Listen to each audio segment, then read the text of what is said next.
Is that what you Uh, mean? it, it, well, after being shot after 2017, when you have a Oh, lot of inactivity, not a lot of fights happening, all of those things put together, did you ever think that after your last fight 2017 that you're ever gonna fight again in 2020? I don't know. I was having doubts and stuff like that, but let's do this.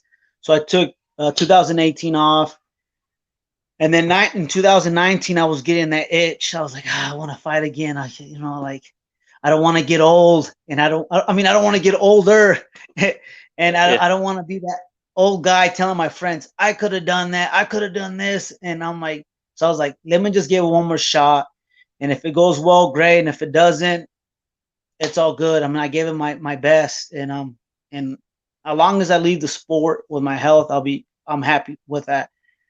So in 2019, I was supposed to fight here at home.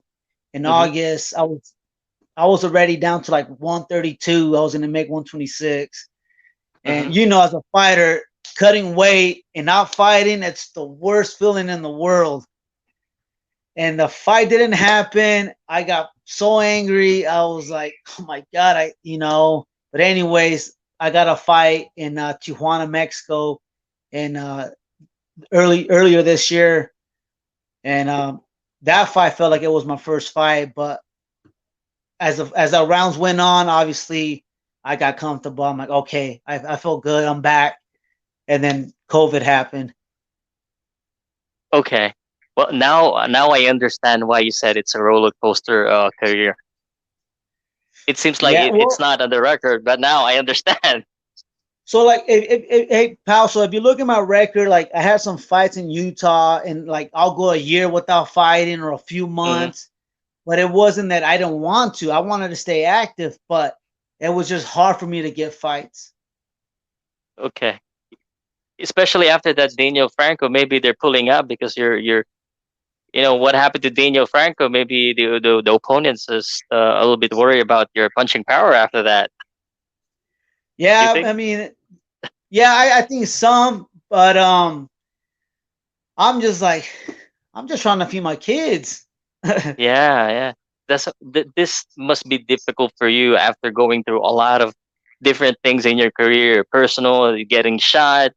Um, did you ever think, when you stop at 2017, did you ever think that you're gonna be able to? I know you already had a fight in Mexico, but did you ever think that you're gonna be able to go back to boxing? Is that still was that still a plan then?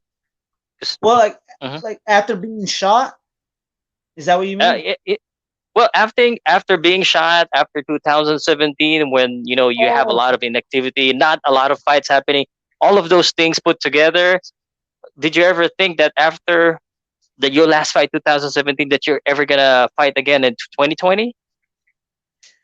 I don't know. I was having doubts and stuff like that, but it's just as a fighter, as a competitor, like, and like I just don't want to. I didn't want to get too old, and I don't want to live with regret. Hmm. And I just told myself, I'm 2020. I'm gonna give it a hard push. If it goes well, great. If it doesn't, then that's great too. But I just I don't want to live with regret. All right. Well, I think 2020 you started well because most of the boxers didn't have still have zero fight in 2020. At least you got one. POWCAST Sports. If you're new here, don't forget to subscribe and hit the notification bell.